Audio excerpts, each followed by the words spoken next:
ချမေဆွေခုနှစ်သမီးအားလုံးမင်္ဂလာပါနော်ချမေဆွေခုနှစ်သမီးတွေကိုမနေ့ပြန်တရက်9လ2025ကျတာပတင်းနေ့ရဲ့အတွက်မိမိတို့ရဲ့လူမှုရေးကိစ္စတွေကျန်းမာရေးစီးပွားရေးပညာရေးအဆက်ဆက်ရမိမိရဲ့ကိစ္စအဝဝတွေမှာဒီထက်မကအဆင်ပြေစေဖို့အောင်မြင်စေဖို့တိုးတက်စေဖို့မိမိရဲ့ဖုံးကန်နေရလဲဒီထက်မကမြင်မာစေဖို့လက်လက်ဘက်တွေကလည်းပွင့်လန်းပြီးတော့မနေ့ပြန်တနေ့တာလုံးမှာမိမိတို့ရည်ရွယ်ကြံစီထားတဲ့ကိစ္စအမှန်တည်းအဆင်ပြေနဲ့အောင်မြင်နိုင်မှုအတွက်မနေ့ပြန်ကြလို့ရှိရင်မြတ်စွာဘုရားရှင်ကိုရောမြတ်ကြီးကိုမိမိကလင်မန်းအသေးလေးဆိုရင်လည်းရတယ်ပေါ့နော်လင်မန်းအသေးလေးတစ်ချက်ထဲမှာစံစီစာစီအနေငယ်စီထည့်ပြီးတော့မြတ်စွာဘုရားရှင်ကိုရောမြတ်ကြီးကိုစက္ကန့်လှူဒန်းပေးရင်းနဲ့မိမိရဲ့လူဝင်စနာတွေကိုဆူတောင်းပေးကြရမယ်ပြီးရင်မြတ်စွာဘုရားရှင်ကိုရောမြတ်ကြီးကိုစိတ်နာမဏိကာရောမြတ်ကြီးနဲ့ရှစ်ခေါက်ရွတ်ဖတ်ပူဇော်ပေးကြရမှာပဲဖြစ်ပါတယ်ဒီလိုလေးပြုလုပ်လိုက်မယ်ဆိုရင်မိမိတို့မှာညံ့နေတဲ့ကံညံ့ခိုက်တွေရှင်လည်းပြပြောက်သွားစေမယ်မိမိရဲ့လူမှုရေးကိစ္စတွေကျန်းမာရေးစီးပွားရေးပညာရေးအဆက်ဆက်ရာမိမိရဲ့ကိစ္စအဝဝတွေမှာဒီထက်မကအဆင်ပြေစေမယ်အောင်မြင်စေမယ်တိုးတက်စေမယ်မိမိရဲ့ဖုံးကန်တွေကလည်းဒီထက်မကမြင်မာပြီးတော့လက်လက်ဘက်တွေကလည်းပွင့်လန်းစေမှာပဲဖြစ်ပါတယ်။နေ့ပြန်တနေ့တာလုံးအတွက်မိမိရည်ရွယ်ကြံစီထားတဲ့ကိစ္စအဝဝတွေမှာလည်း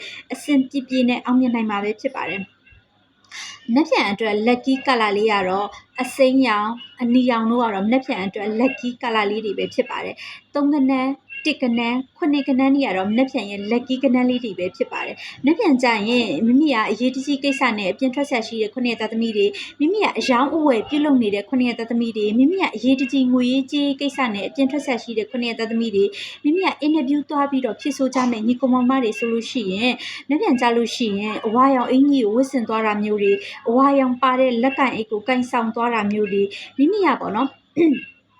ငွေကြေးကိစ္စအရေးတကြီးအလုပ်ကိစ္စတွေစကားပြောဆိုတဲ့အခါမှာတောင်ရက်မှာသွားပြီးတော့လောက်ကင်တာမျိုးတွေတောင်ရက်မှာသွားပြီးတော့မိမိကငွေကြေးစကားပြောဆိုတာမျိုးတွေဒါမျိုးတွေကိုတော့လုံးဝရှောင်ကျဉ်သင့်ပါတယ်။နှစ်ပြန်အတွက်အထူးကံကောင်းနေတဲ့နေ့နဲ့လေးတွေကိုပြပြပေးရမယ်ဆိုလို့ရှိရင်အင်္ဂါသားသမီးတွေတနင်္ဂနွေသားသမီးတွေစနေသားသမီးတွေကတော့နှစ်ပြန်အတွက်အထူးကံကောင်းနေတဲ့နေ့နဲ့လေးတွေပဲဖြစ်ပါတယ်။အားလုံးကိုကျေးဇူးတင်ပါတယ်။ကျမနာမည်ကတော့ဆင်မအင်ကြီးချမ်းမို့ပါ။နောက်ဗီဒီယိုလေးကျမပြန်ဆောင်မယ်နော်။ကျမချမိတ်ဆွေခုနှစ်သားသမီးတွေလည်းနှစ်ပြန်တနေ့တာလုံးမှာမိမိတို့ရည်ရွယ်ကြံစီထားတဲ့ကိစ္စအဝဝတွေမှာဒီထက်မကအဆင်ပြေနဲ့အောင်မြင်နိုင်ပါစေစီးပွားလက်လက်ပါများဒီလားတနေ့တခြားတိုးတက်အောင်မြင်ရရှိချမ်းသာကြပါစေလို့ကျမဒီကနေပြီးမေတ္တာပြုဆုတောင်းပေးလိုက်ပါရနော်